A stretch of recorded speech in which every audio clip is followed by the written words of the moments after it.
Good day. We are students from BSA 24 that conducted a research about the disobedience of the Salle University-Dasmariñas to the rules and regulations of the university. I am Mary Grace de Chavez, one of the members of the said group. Due to the rise in the number of confiscated IDs here in De La Salle University-Dasmariñas, the group was alarmed, and thus this research was created. I am Adrian Gabriel as Lucero, the leader of the research is direct interview method, both for the students and the personnel inside the university. The researchers will be using qualitative variables that will be satisfied with the questions stated in the questionnaire. The questionnaires were composed of 5 questions for the students and the personnel from the Student Welfare Information Office or SWAPO, and 2 questions for the other 2 personnel. The criteria for students were those who had a record on the SWAPO. As for the faculty members, we chose Ms. Cynthia Camarce of the Student Wellness Center in the College of Business Administration and Accountancy, Mr. Jose L. Pressure Jr., a professor and former Student Welfare Information Office Director, and Mr. G. Sid, the Present Director of the Student Welfare Information Office. The results of the both sides will be compared by the researchers to come up with the most agreeable I'm results. Razzjan Mae E. And I'm Nikka FRIAS. We're going to discuss the results and discussion of our study. For the personals, we have interviewed Mr. John Casitsit, Mr. Jose Prescia Jr., and Ms. Cynthia Camarce. We asked 2 questions for our respondents, Mr. Prescia and Ms. Camarce. And we asked additional 3 questions for our respondent, Mr. Casitsit, because he is the director of the Student Welfare Information Office, which is considered as the disciplinary office of the university.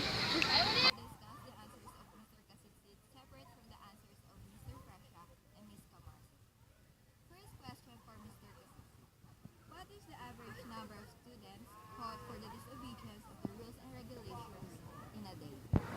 He said that there are 2 kinds of students who are disobeying the rules. Those who have minor offenses and those who have major offenses. And according to him, the average number of students who commit minor offenses in a day is more than 100. And for the students caught with major offenses is 5 students per day. Second question. What are your bases for judging the disobedience of rules and regulations aside from the student's handbook? He said that the student handbook is the only basis of their judgment for the disobedience of the students, nothing more. Third question. In your point of view, what do you think are the reasons why students disobey the rules of the school? Mr. Casitsit stated 2 reasons for the disobedience of the students. First, he said that the family greatly affects the behavior of the students. And second, it is the ignorance of the law of the students which make them disobey or violate the rules of the university. Fourth question. Refer to number 3. If someone influenced them to disobey, who are they? He said that it is also their co-students who influenced them to disobey the rules. Fifth question. How do you exercise the implementation of the rules and regulations? What punishments do you give? Mr. Casitsit clearly stated, strict implementation of this, but always in a smart way. He explained the smart way by this. S stands for smile. The officers smile as they approach the students. M for make a little conversation with the students. A for ask their ID. R means refer the students to the office where they can get their ID. And T means thank the students. And for the punishments, he said that the punishments they give are always based on the handbook, to which according to him, dapat pantay-pantay, walang tinitignan. What is in the handbook will just be implemented. And also, he added that his decisions is based on moral decisions. And for the answers of Mr. Prescia and Ms. Camarce, question number 1. In your point of view, what do you think are the reasons why students disobey the rules of our school? Mr. Prescia and Ms. Camarce both said that the family affects the behavior of the students. Like what Mr. Prescia said, maybe some are neglected by their families, by broken families. And according to Ms. Camarce, maybe the student did not get enough attention from his family, like if you did something wrong, no one cares. And so the student got the mindset that who cares if I violate this rule? No one checked on me since then. Another reason they stated is the society and the environment where the students belong. Mr. Presha also mentioned that this disobedience of the students is behavioral in nature. And last question, refer to the first question. If someone influenced them to disobey, who are they? For Mr. Presha, it is the family that influenced the students to become disobedient to the rules. Like what he said before, maybe some are neglected by their families. Same answer for Ms. Camarsa. It is also the family. And she also mentioned another one, the peers. Students influence their co-students. For the students, question number 1, what rules of the university have you disobeyed? Based on the answers provided by the respondents, 3 out of 10 or 30% of the respondents said that they were caught violating the required uniform during Fridays. 4 out of 10 or 40% of the respondents answered that they were caught violating the required business attire during Tuesdays. 2 respondents stated that they violated the allowed wash days during Wednesdays. And 1 respondent or 10% stated the violation of the proper uniform inside the campus premises as a Question number 2. What is or are your reasons for disobeying? Based on the interview conducted, 4 out of 10 or 40% of the respondents said that they did not know that the kind of a rule was existing. 2 respondents said that they reasoned the particular day that they caught violating, while 4 out of 10 respondents said that they accidentally left the things required or allowed, or they did not own any of the things.